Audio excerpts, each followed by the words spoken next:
Welcome back to Proxamer, everybody. And today we're going to be talking about something a little different. We're going to be talking about how to equip your Craftworld Eldar with heavy weapons. What heavy weapons do I pick? This is a common question that a lot of Eldar players have when starting their army. They're putting their models together and they're like, what do I glue on? You know? And yeah, you can magnetize and stuff like that, but it's a common question. How do I equip, my heavy weapons on my troops? And the different units that I'll have. So what I'm going to go over in this video is I'm going to go over a couple of different units that are the most commonly thought of when thinking of equipping heavy weapons. And we're going to not only go over those units a little bit, but we're also going to go over the heavy weapons and the strengths and weaknesses to a couple of different loadouts that you might possibly take with those units and how they're effective and how they can be used on the battlefield. So we're going to be discussing three units in particular today. We're going to be discussing Wraith Lords, which can take two heavy weapons, as well as two anti-infantry weapons. We're going to be talking about War Walkers, which can also take two weapons. And we're also going to be talking about Vipers, because these are the three units that are the most standard when thinking about equipping Eldar heavy weapons to perform a certain task. And basically, I am going to refrain from talking about Wave Serpents, Falcons, and Guardians, because even though these units can use heavy weapons, their role is not specifically determined by those heavy weapons. So you're not going to take a Falcon because it's a great anti-tank tool. You're going to take a Falcon because it's a transport. Same thing with the Wave Serpent. And Guardians you're not going to take because they're a great, source of heavy weapons. You're pretty much only going to take those because you want to capture objectives, you want to hold objectives, and the heavy weapon's kind of a supplement. It doesn't define the unit, it supplements the unit. So we're not going to be talking about those. We're only going to keep it strictly on the three units that what they're equipped with, their heavy weapons that they're equipped with, define what kind of roles they're going to have on the battlefield and how they're going to fit in to your army list. So let's go ahead and take a look. So we're going to start with the OG himself, the Wraith Lord. Now, the Wraith Lord has always been able to take two heavy weapons, but essentially it's evolved over time. And I've gone over this many times. I've equipped my Wraith Lords in a lot of different ways over the years. But what I have found to be the most effective in this edition is basically three different patterns or three loadouts. And those are what I refer to as the Sniper, the Avenger, and the Firestorm. So they all do different things, and they all fit perfectly into a role in your army that you can use to cover the weaknesses of your other units. So we're going to talk about that a little bit, and we're going to kind of discuss which loadouts are effective, and we're going to kind of go into the details of those. Of course, there's many more, but here are a few. So the first loadout that we have is called the Sniper. Now, I like to call this the Sniper because we equipped this Wraith Lord with two Bright Lances. We give him two Shuriken Catapults, and it's optional if you want a Ghost Glaive or not. Now, the reason why is because this is a long-ranged Wraith Lord. This is a Wraith Lord that likes to sit in the back, staying safe behind terrain and, line of sight, obscuring terrain or dense terrain or whatever to, kind of avoid as much fire as possible. And destroy enemy armor. So this could be advancing tanks. This could be, like dreadnoughts or, monsters that are going to come at you. The Wraith Lord is designed, the Sniper Wraith Lord is designed to take those things out. Yes, it's not the most devastating. It's not going to take out something, by itself, but it's going to put a pretty good dent on it. And pretty much all game, it's going to be working towards doing this. And because it's so tough, and it's not that bad in combat, you can actually use it to support other backline units and basically stay away from harm for the entire game. So for the most part, unless somebody specifically goes after it hard, it's going to be hard to remove the Wraith Lord. And because the Wraith Lord maintains his ballistic skill, even if he's at one wound, the Wraith Lord is just as deadly at one wound as it is at 9 wounds. So the Sniper's job is to kind of stay back, hunt enemy armor, and also provide close combat support for backline units that maybe can't really deal with close combat attacks. So if somebody comes after you with a fast, kind of combat-oriented jet bike unit, your Wraith Lord could technically probably charge in and defend against that attack and stay on an objective at the same time. So a really good Wraith Lord for the backline. And to be honest with you, if you have an army that relies a lot on backline units with no combat ability, that are mostly going to be sitting in the back of the field in your deployment zone, this Wraith Lord is actually a perfect choice because it allows you the flexibility of having an anti-tank option while also maintaining a certain amount of toughness and control on your backline objectives. And Eldar don't really have a lot of tough units that are, kind of able to do this.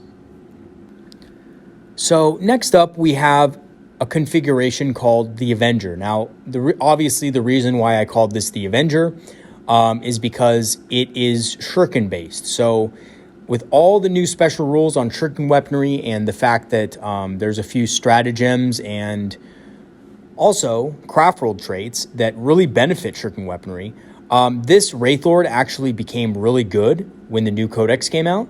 So basically, it's armed with 2 shuriken cannons and 2 shuriken catapults. So that means it's going to have 6 shots at strength 6, AP -1, damage 2 with the shuriken ability. And it also is going to have 2 shuriken catapults. And it's going to have a ghost glaive. So it's going to be a mid-range to close range Wraith Lord. It's going to be engaged in some sort of, it's going to be engaged in combat. And it excels at capturing and holding certain objectives that are more center to the board, and it really helps support some of your shorter range units like Dire Vengers.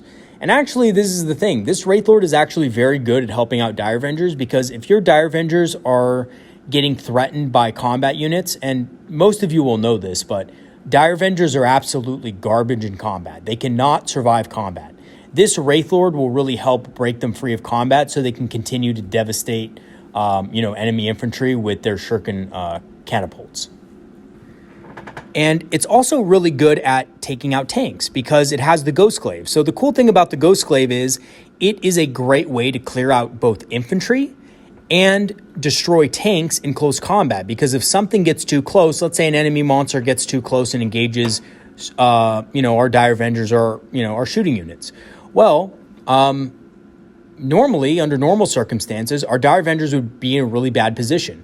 But because we have a Wraith Lord with a Ghost Glaive, we have a counter to that. We have a defense against that.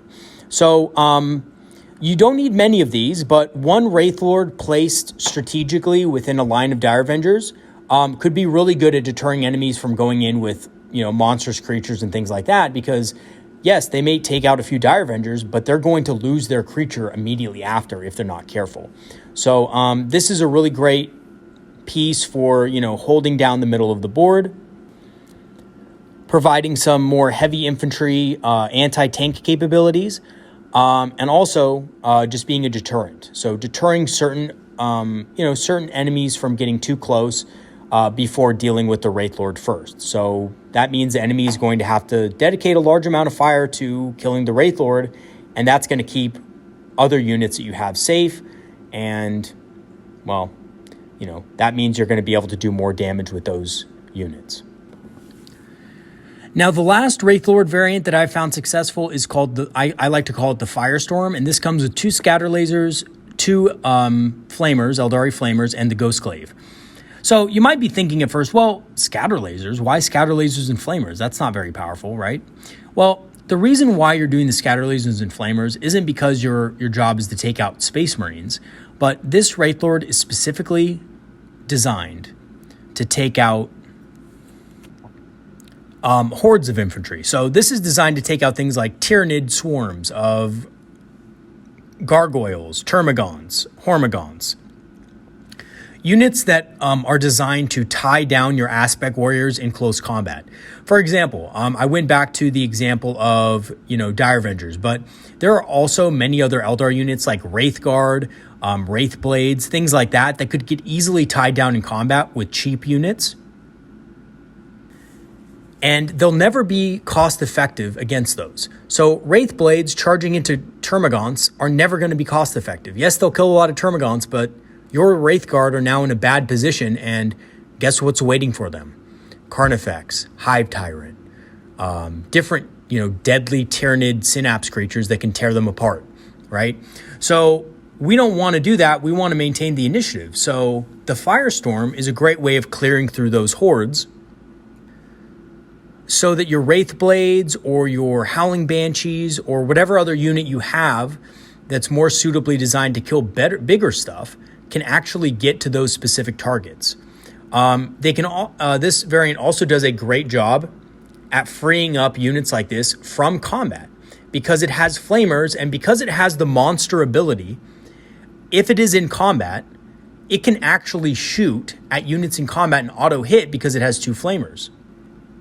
And not to mention, it just has a huge volume of fire. So it has 2 scatter lasers, that's 12 shots, 2 Flamers is D6 apiece, and it has the Ghost Glaive, which allows it to double its attacks in close combat. So against hordes of infantry, this thing just slaughters them. Entire squads of Gaunts can be removed by this single piece, and it's only 135 points. The other thing about this model that a lot of people don't kind of realize is that it's also still good at killing big stuff. Because yes, the scatter lasers and flamers aren't going to be great, but in combat, it has the Ghost Glaive, and it can give itself +2 strength at a -4 AP with a very high damage with the Crushing Strike variant of the Ghost Sword attack. So in essence, it protects your models from getting bogged down in combat. It can also strike a devastating blow to your bigger threats up close. So the Firestorm is a pretty effective choice if you think you're going to be in a situation where you're going against a lot of light infantry, a lot of single wound infantry. And by the way, I know they recently got a nerf, and Wraith Lords aren't exactly the most survivable, but Wraith Lords with scatter lasers and flamers might not be a bad choice for dealing with Harlequins if your opponent doesn't prioritize the Wraith Lord's death. So if this Wraith Lord can somehow survive into the later game, it could be very effective at sweeping up, troops, kill a lot of those with dual flamers and also dual scatter lasers. It can also do some significant damage at a range with the scatter lasers against Void Weavers if they're open. So the Wraith Lord, this kind of Wraith Lord, really good at clearing out chaff, and probably one of the more useful variants for some of the other codexes outside of Space Marines and Space Marine equivalent enemies, like Sisters of Battle, for example. So the next unit we're going to be talking about and how to equip it is the Warwalker. So the Warwalker has been kind of an iconic Eldar unit and the fear of many Space Marine players everywhere, especially under the effects of Guide. So essentially, there's 4 primary loadouts that I particularly like and that I think are effective in most games, depending on what your list looks like. We have the Jack of all trades, the Stalker, the Scout, and the Exterminator. So all of these have different roles. Basically, I think Warwalkers are a little bit more diverse in what weapons they can choose because they're essentially just a weapons platform. So they don't have any other kind of combat ability or anything like that, and they have the versatility to make use of every single weapon on the Eldar loadout. But of course, there are some loadouts that are a little bit more usable than others. So let's talk about it. So the first loadout that I have used in the past is called the Jack of all trades. So this has actually changed over time, but currently I think the Jack of all trades is best with 2 Eldar missile launchers. Back in the day, it used to be a scatter laser Eldar missile launcher, but now the scatter laser is a little bit more focused. So what does this do? So the Jack of all trades essentially means just that. It's good at facing a lot of different targets. So from turn to turn, your target priority may change, and these Warwalkers form a great base in which to build your army around because they do good damage against everything, but they're not specialized. So they can deal with tanks, they can deal with infantry, and a wide range of targets just less specialized, less effective than some of our more specialized weapons, I guess you could say, like the Star Cannon, the Shuriken Cannon. And they pay a little bit more for it. But basically, this unit is designed to form a gun line around. This is a great unit to keep in the back, to keep constant pressure on the enemy, using battle focus to your advantage, and also to stay out of range and out of line of sight. Because remember, Eldar missile launchers actually have 48 range, so they're afforded a greater level of protection because of that range as well. And because you can deal with a wide range of targets. If you can keep these guys alive for most of the game, they won't drop off in value over the course of the game like other units. For example, some loadouts that are more specialized for anti-tank, their value might fall off after a while because, well, if there's no more tanks on the battlefield, if you've cleared the battlefield of tanks, then they're just kind of be sitting there doing nothing. And the Eldar missile launchers will never have that issue. So it's a pretty good loadout to have if you're not really sure what your army needs and you think that maybe your army would do just a little bit better with a unit that can kind of go after anything, just for a little bit of versatility and just in case you don't know exactly what kind of things you're going to be fighting against. It's a great unit for that.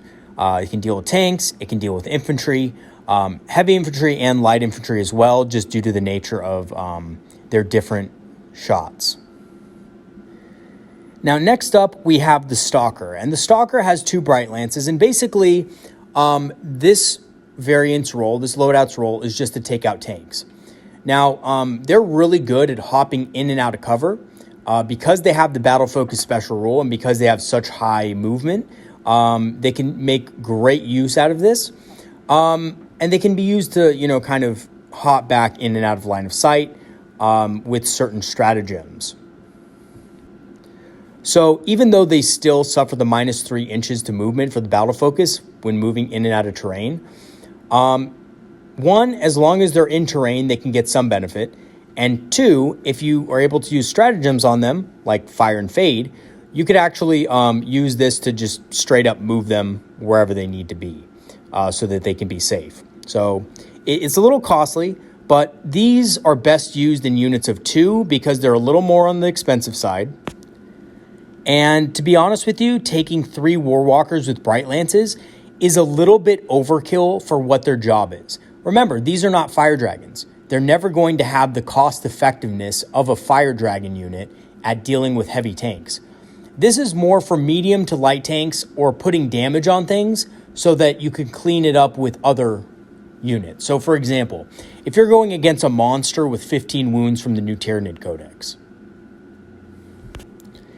and you're not exactly sure if your Fire Dragons can completely deal with it in one turn, well, this is a great unit for softening up targets. 4 Bright Lances into a creature like that is going to do pretty significant damage, and then you can come in with your Fire Dragons and guarantee that that creature is going to explode that turn, right?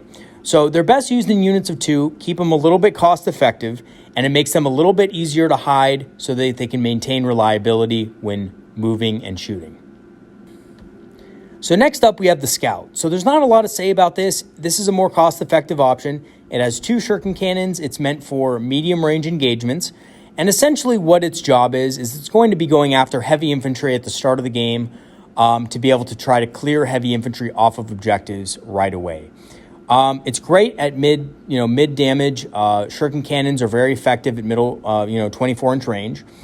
And there's a lot of buffs in the Eldar Codex that really buff Shuriken weaponry, like Blade Storm, for example. And this stratagem can also be used on Warwalkers. It could be used on a squadron of 3, for example, and you can get a lot of value out of that and a lot of extra damage for not a lot of extra cost. So a very good unit, priced very well at 65 points a model, and really effective at taking the fight to the enemy and dealing damage to heavy infantry on objectives. So our next loadout is the Exterminator. Now, the Exterminator is the most cost-effective of the group, and it has a role very similar to that of the Firestorm, but for backlines. So it's not really going to be up close and personal. It's going to be in the backlines, and it's essentially going to be clearing infantry away so that your more specialized and tough units that would normally get bogged down by a lot of chaff are going to be able to hit the targets that they need to hit.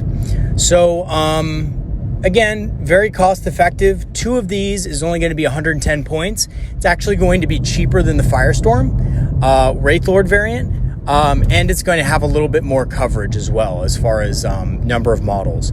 So pretty decent choice. I like it in certain cases. If you don't have a lot of anti-horde ability in your army, it's a very good choice.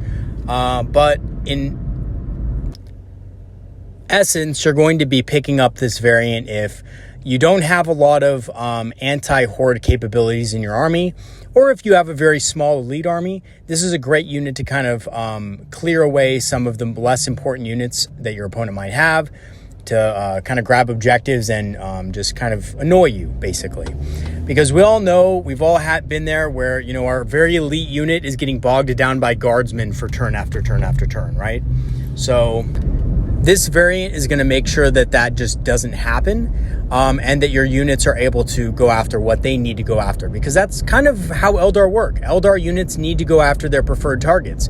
If your opponent is canny enough to not allow that and basically force you to fight things you don't want to fight, you're going to be losing pretty much every game with these guys. I mean, that's how, you know, razor thin winning and losing is for Eldar units. All right, so, and then we have, last but, well, maybe least, Vipers. Now, Vipers are interesting. I don't really think Vipers are a very popular unit right now, but they may become a little bit more popular since Void Reavers are going to see a 40-point nerf, being increased in points. Vipers are relatively cheap, and they're a really fast option for taking heavy weapons. So there's 2 variants that I have used in a couple different games in the past. I'm not super well-versed in using Vipers, to be honest with you, but I found success with a couple of them. I have math hammered them several times. I've included them in a lot of theoretical lists. So there's 2 variants that I like personally, the Wasp and the Hurricane. So both are pretty effective at what they do, but you know, you will probably notice that there's not too many more variants on this list, and that's just because personally I don't think the other weapon options work well with Vipers. And that's just because the other weapon options, I mean, Vipers are a unit that work on speed, and the other weapon options just don't really synergize with their other abilities. So the Wasp is the first variant, and it has a Bright Lance. So essentially this variant's goal is just to hunt tanks. You'll probably have about 3 of them in a unit. They're fairly cost effective. You're going to get 3 Bright Lances for about 165 points, so not bad. You're getting a fast unit that can also play the objective game a little bit and maybe clear off 1 or 2 models on objectives with their shuriken catapults and Bright Lances if they need to. They're good at punching through armor, but they can't really deal with really heavy armor. They're more suited for hunting down light vehicles and light tanks, because they just don't have the volume of fire that, say, a couple Warwalkers will have. And they're also a little more expensive than a couple of Warwalkers. Actually, you know what? Scratch that. I apologize. They're not more expensive than a couple Warwalkers, but a couple Warwalkers has 4 Bright Lances, and Vipers will only at max have 3. So they have a little bit of a less, they have less firepower and less cost effectiveness. But yeah, they're pretty good at, you know, killing light tanks and clearing off the last few models of an infantry squad that's on an objective or something like that. And their speed allows them to get at some softer targets and maybe Warwalkers would be able to do. Now, the other variant is the Hurricane. So this has the opposite, basically. It has a shuriken cannon, and instead of firing at light tanks, its goal is just to hunt heavy infantry. So this thing is really going to be zipping around the battlefield, shooting at, you know, heavy infantry with its twin shuriken catapults and shuriken cannon. And because it does a lot of, you know, it benefits from a lot of special rules that shuriken weaponry has now, The Hurricane is a very cheap way of getting a lot of shuriken weaponry, heavy weaponry on the field, while also maintaining a lot of speed.